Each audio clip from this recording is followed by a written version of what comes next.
నమస్తే, welcome to legend TV. This is బాన్. ప్రస్తుతం మనతో పాటు group one aspirant Damodar Reddy గారు. సో మాట్లాడదాం. అన్న చెప్పండి, నిజంగా గ్రూప్ వన్ సంబంధించి మీరేమో పెద్ద స్కామ్ జరిగింది, అవకతవకలు జరిగింది మీరు అంటా ఉన్నారు. అటు ప్రభుత్వం ఎట్లాంటి స్కామ్ జరిగింది కావాలనే వీళ్ళ గ్రూప్ ఆస్పిరెంట్సే కాదు అని చెప్పేసి కూడా డైరెక్ట్ చెప్పేస్తాం. దీనికి సంబంధించి ఏం చెప్తారు? మేము ఆస్పిరెంట్స్ కాకపోతే మాకు ఎందుకని ఈ బాధ? ఇంత ఘనంగా సుమారు 6 నెలల నుంచి రోడ్డు మీదకి వచ్చి తిండి తిప్ప లేకుండా మీ అంత కష్టపడి చదివినా కాబట్టి మీరు రోడ్ల మీదకి వస్తున్నాం. మా కడుపు కోత ఎవరు చెప్పలేని బాధ ఉంది కాబట్టి మీరు రోడ్ల మీదకి వస్తున్నాం. ఎవరు చెప్పినా వినే నాదులు లేదు కాబట్టి మాకేం అవసరం మీరు రాకపోతే. మేము కూడా హ్యాపీగా చాలా మంది విద్యార్థులు చదువుకుంటాం కదా. ఖచ్చితంగా గ్రూప్ 1 లో అన్యాయం జరిగింది, పోస్టులు అమ్ముకున్నారని చెప్పేసి కూడా నేను బరాబర్ మేము చెప్పడానికి నిరూపించడానికి కూడా సిద్ధంగా ఉన్నాం. ఈ రోజు రేవంత్ రెడ్డి వస్తారా, టీఎస్పీసీ చైర్మన్ వస్తారా, అశోక్ నగర్ సిగ్నల్ దగ్గరకు వస్తారా, చిక్కడపల్లి లైబ్రరీకి వస్తారా, మీ ఇష్టం. మేము నిరుద్యోగులు అందరం వస్తాం. మేము అడిగే ప్రశ్నలకు మీకు కరెక్ట్ సమాధానం చెప్పగలిగితే ఇప్పటితో అన్ని ఆపేస్తాం. మేము ఎటువంటి ఎలిగేషన్ చేయం. అవసరమైతే మీ అందరు కాళ్ళు పట్టుకొని కూడా మీకు క్షమాపణ చెప్తాం.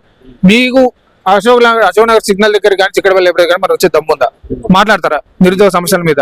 ఇది ఎంత జరుగుతుందా ఉందంటే ఎంత జరుగుతున్నా కూడా పట్టించుకొని ఆనాడు కోనరామ్ సార్ గారు కానీ, ఆకునూరు మురళి కానీ, హరిగోపాల్ సార్ గారు కానీ మైకు దొరికితే సందువాళ్ళు కూడా మాట్లాడే వీళ్ళు ఈ రోజు పదవులు రాగానే పెదవులు మూసుకునే పరిస్థితి. నేను ఎందుకు ఆ రోజు నిరుద్యోగ సమస్యల కోసం ఏ విధంగా మాట్లాడారు మీరు? ఈ రోజు ఎందుకు బయట రావట్లేదు?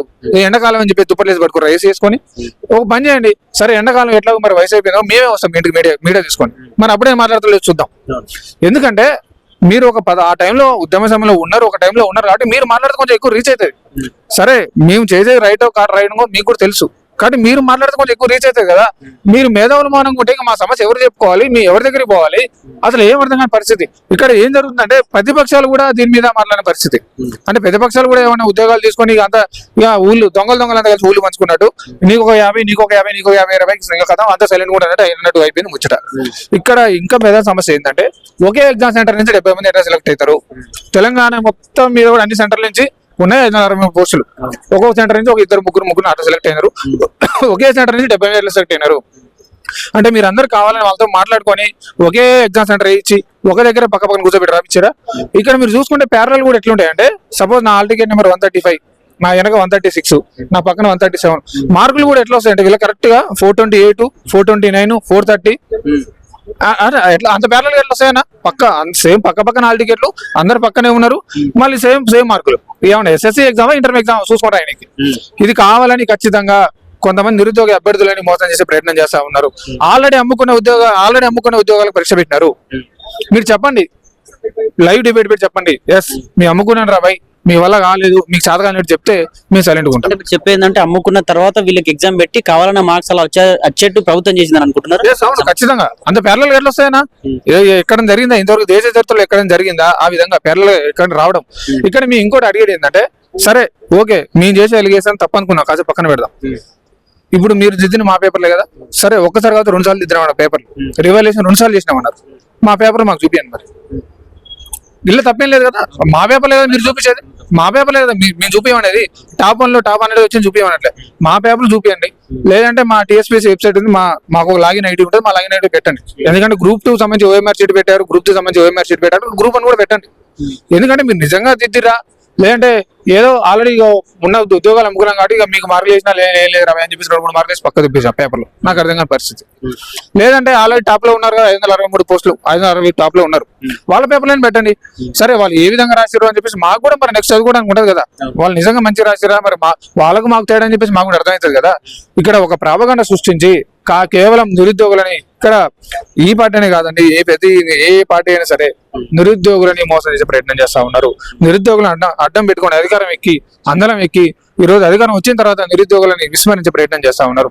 ఆనాడు మేము పూనుకొని ప్రతి ఊరు తిరిగి వాడ తిరిగి అయ్య కాలు మొక్కి, అవ్వ కాలు మొక్కి, అందరి కాలు మొక్కి కాంగ్రెస్ ప్రభుత్వం వస్తే మా బతుకులు మారుతాయి, మా ఉద్యోగాలు మాకు వస్తాయని చెప్పేసి చెప్తే అందరూ కూడా అవును బిడ్డ 10 సంవత్సరాలు కూడా మగ్గిపోయినారు, ఇప్పటి నుంచి సరే మీ ఉద్యోగాలు వస్తే మీ బతుకులు మారితే మాకు అంతకంటే ఏం కావాలి, మా పిల్లల భవిష్యత్తు కంటే మాకు ఏం ఎక్కువ అని చెప్పేసి ఆనాడు వాళ్ళు వేరే ప్రభుత్వం మీద వాళ్ళకి ప్రేమ ఉన్నా కానీ మాకోసం అని చెప్పేసి ఈ ప్రభుత్వం మీద నమ్మకంతో ఓట్లు వేస్తే ఈ రోజు వీళ్ళు కూడా నిరుద్యోగం సృష్టించే ప్రయత్నం చేస్తా ఉన్నారు.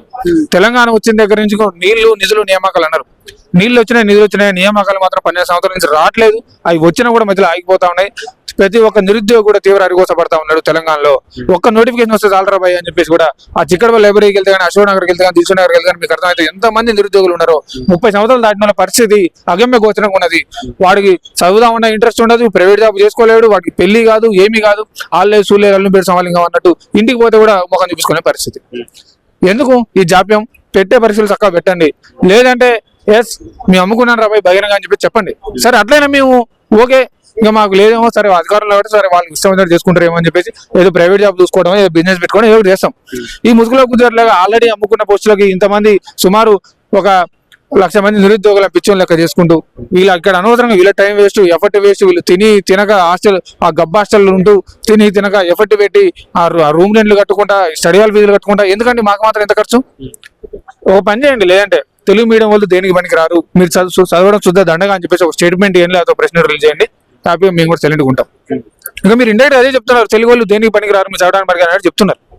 కాబట్టి ఖచ్చితంగా ఈ రోజు ప్రతి ఒక్క నిరుద్యోగి కూడా కాంగ్రెస్ ప్రభుత్వం సమాధానం చెప్పాల్సిన అవసరం ఉంది. చెప్పాలి, అవసరం అయితే ఖచ్చితంగా చెప్పాలి. ఎందుకంటే మేము అధికారం తీసుకొచ్చినాం కాబట్టి ఖచ్చితంగా గ్రూప్ 1 సమస్య మీద ఖచ్చితంగా మీరు పరిష్కరించాలి. అవసరం అయితే టీఎస్పీఎస్సీ చైర్మన్ గారు లేదంటే సంబంధిత మంత్రి ఎవరో ఒకరు ప్రెస్ మీట్ పెట్టి దీని మీద ఖచ్చితంగా సరే నిర్ణయం తీసుకోవాలని చెప్పేసి మేము కోరుతాం. అంటే ప్రభుత్వం ఏం చెప్తుంది అంటే కాంగ్రెస్ ప్రభుత్వం ఇటు గ్రూప్ 1 ఆస్పిరెంట్స్ చాలా మంది ఉన్నారు, మరి ఎందుకు కొందరు 2-3 10 మంది వరకే, కనీసం మనం వేలల్లో లెక్క పెట్టేంత మంది ఎందుకు బయటకు వస్తారు, మిగతా వాళ్ళు ఎందుకు మరి బయటకు రావట్లేదు, అంటే వీళ్ళను ఒక పార్టీలే ప్రభావితం చేస్తా ఉన్నాయి ఇతర పార్టీలు అని చెప్పేసి కాంగ్రెస్ పార్టీ నాయకులు అయితే వ్యక్తం చేస్తా ఉన్నారు. దీనికి సంబంధించి ఏం చెప్తారు?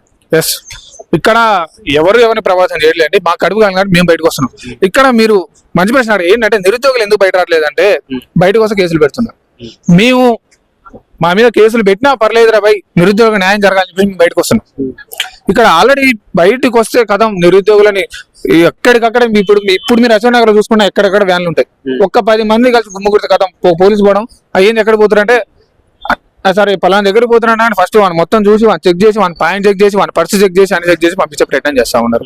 మీరు ఈ విధంగా నియంతలాగా నిరుద్యోగులను భయపెడతా ఉంటే వాళ్ళు ఏ విధంగా బయటకు వస్తారు? వాళ్ళ కడుపు కాలుతున్నా, నేను చెప్పేది అదే, వాళ్ళ కడుపు కాలుతున్నా కానీ వాళ్ళు ఎవరు చెప్పుకోలేని పరిస్థితి. వాళ్ళే తీవ్రంగా మొగ్గి సుమారు ఇప్పటి వరకు 3 నిరుద్యోగులు చనిపోయినారు. వాళ్ళ బాధ ఎవరు చెప్పుకోలేక. అంతేగాని నా టీముని తీసుకొని నేను ఢిల్లీకి వెళ్తుంటే కూడా మధ్యలో కూడా మార్గ మధ్యలో ఆపే ప్రయత్నం చేయడం, మా ఫోన్లు ట్యాపింగ్ చేయడం, అక్కడ మాకు సిమ్లు మొత్తం ఆఫ్ చేయడం, మాకు కనెక్షన్లు కట్ చేయడం, అక్కడ మెయిన్ మీడియా ఉంటే మెయిన్ మీడియా నుంచి కూడా మాకు ఎటువంటి సపోర్ట్ ఇవ్వకుండా చేయడం, ఇవన్నీ చేస్తా ఉన్నారు. తీవ్ర భయభ్రాంతులకు గురి చేస్తా ఉన్నారు నిరుద్యోగుల్ని.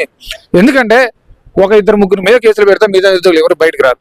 నా మీద కూడా పెట్టినారు పెట్టి కేసు. నేను పెట్టి కేసు 2 రోజులు అయిపోయే కేసు నాంపల్లి కోర్టు చూడు 3 నెలలు తిరిగి నేను అనుకో, నా మిత్రులు కూడా ఉన్నారు 2-3. అలానే మీ మీద రాజకీయ పార్టీ కాదు, మీ మీద ఎస్ఎఫ్ఐ కాదు, పీడిఎఫ్ కాదు, ఏది కాదు, కావాలని మీరు మా బ్యాక్గ్రౌండ్ చెక్ చేసుకోవచ్చు. మేము ఏ పార్టీ అని తెలియనా, ఏ పీడిఎస్ ఏబీపీ అని తెలియనా కానీ మీరు దేనికంటే దానికి సై మీరు తీసుకెళ్లి స్టేషన్ కూర్చోబెట్టా మేము రెడీగా ఉన్నాం. నిరుద్యోగులు మా కడుపు కాలంగా మేము బయటకు వస్తున్నాం. మాకేం అవసరం? మీరు నిజంగా ఎగ్జామ్ సరిగా నిర్వహిస్తే, మీరు నిజంగా నోటిఫికేషన్లు ఇస్తే, మీరు నిజంగా ప్రాపర్ గా పరీక్ష పెడితే, మీరు నిజంగా పేపర్లు సరిగ్గా తయారు చేయగలిగితే ఎందుకు బయటకు వస్తాం? మాకు మాత్రం ఒక ఉద్యోగం అయితే కావాల్సిందే. మీలా మీ అందరి వ్యక్తి రాజకీయంగా ఏది కోట్లు సంపాదించి ఇన్నోవాళ్ళ స్కార్పియోల పెద్ద పెద్ద బిల్డింగ్ కట్టాలి మాకేమన్నా ఉంటుందా? మాకు కూడా ఒక ఉద్యోగం వస్తుంది ఆల్రెడీ భయ్, ప్రశాంతం ఉద్యోగం కొట్టుకొని పెళ్లి చూసుకొని వచ్చిన చక్కగా చూసుకోవాలని చెప్పేసి ఉంటుంది మాకు కూడా. అంతే.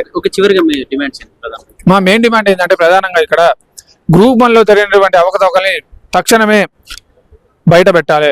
టీఎస్పీఎస్సీ వెంటనే తక్షణమే ఒక వెబ్ నోట్ రిలీజ్ చేసి గ్రూప్ 1లో తొలి మీడియా అభ్యర్థులకు అన్యాయం జరిగింది, మరొకసారి అవసరం అయితే మెయిన్స్ పరీక్ష పెడతామని చెప్పాలి. లేదంటే మా పేపర్లు మాకు చూపించి అవసరం అయితే మరొకసారి రివాల్యుయేషన్ చేయాలని చెప్పేసి మేము కోరుతా ఉన్నాం. అవసరమైతే సీఎం రేవంత్ రెడ్డి గారైనా లేదంటే అవసరమైతే సిట్టింగ్ జడ్జితో ఒక కమిటీ వేయించి గ్రూప్ 1లో జరిగిన అవకతవకల మీద ఖచ్చితంగా ఒక నిర్ణయం తీసుకొని ఒక సిట్టింగ్ జడ్జి లేదంటే సంబంధించిన మంత్రి కమిటీ ఏదో కమిటీ వేసి నిజంగా అవకతవకలు జరిగినాయా లేదా అని చెప్పేసి కూడా మీరు చెప్పాలని చెప్పేసి నేను డిమాండ్ చేస్తా ఉన్నాను. అదేందో అర్థం చేసుకోండి. when we people coming out and when we are questioning that injustice is happening to us, why you people, your government, TGPS is not understanding our problems. Today we are in press meet, we came to press meet to express our injustice happen ఏదైతే అయిందో దానికి express చేయడానికి press meet వచ్చి మేము press పెట్టుకొని funding పిల్లలు collect చేసుకొని press meet లో వచ్చి we are participating in this. Number of times మేము చెప్పినాం మాకు అన్యాయం జరుగుతుంది అని చెప్పినప్పుడు దీనికి సంబంధించి ఎటువంటి అన్యాయం జరుగుతుంది? స్టార్టింగ్ జివో 55 తీసి మీరు ఎప్పుడైతే జివో 29 అడ్మిట్ చేసిండో that itself is a injustice for us. That GO 29 is itself is a injustice for అస్.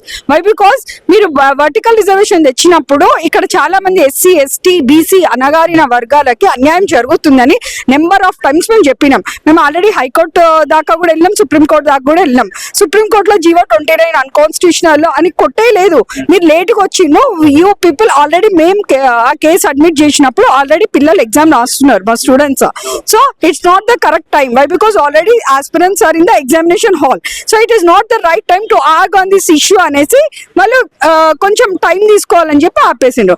అంత మాత్రాన మానవతరాయ్ గారు మీరు పులిహార కలుపుతున్నారు, మీరు అది చేస్తున్నారు, మీ దగ్గర ఆధారాలు లేవు, మీకు హైకోర్టు మొట్టికాయ కొట్టింది, సుప్రీంకోర్టు మొట్టికాయ కొట్టింది, మీకు చెప్పు తీసుకొని కొట్టాలి.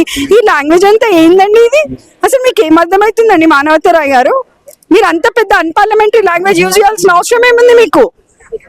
ఈ వర్డ్స్ ఏంది? ఈ పులిహార కలపడం ఏంది? మాకైతే తెలియదు, ఆ లాంగ్వేజ్ అయితే మాకు తెలియదు. మరి ఇంత మీరు మా మనోభావాలను దెబ్బతీసినప్పుడు మేము రైట్ మాకు కాన్స్టిట్యూషన్ లో under fundamental rights according to the article 14 according to the fundamental right articles having every right to speech out. దానికి మరి మేము ఎక్కడొచ్చి చెప్పుకోవాలి? ప్లాట్ఫామ్ ఏది?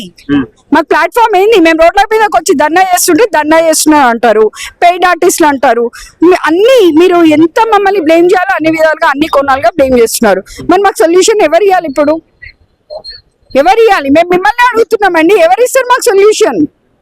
నా మెయిన్ డిమాండ్ ఒక్కటే అండి, జివో 29 ఇస్ అన్కాన్స్టిట్యూషనల్. అది ఇట్స్ అ సోషల్ ఇంజస్టిస్. అది మీరు ఇప్పుడు అడ్వకేట్, గ్రూప్ అండ్ ఆస్పిరెంట్, మరి అడ్వకేట్, దీనికి సంబంధించిన న్యాయ పోరాటంలో ఎట్లాంటి పోరాటం చేయబోతున్నారు? ఆల్రెడీ హైకోర్టులో సుప్రీంకోర్టులో మా స్టూడెంట్స్ అదే అప్పీల్ అండ్ మాకేంటంటే justice delayed but justice denied అన్నట్టు ఒక కోర్టు ఉంటుంది. అంటే న్యాయదేవత న్యాయస్థానంలో కొంచెం ఆలస్యం కావచ్చు, బట్ న్యాయానికి మాత్రం కంపల్సరీ ఉంటుందండి మాకు justice. We are with very fully hope that we will be the winner.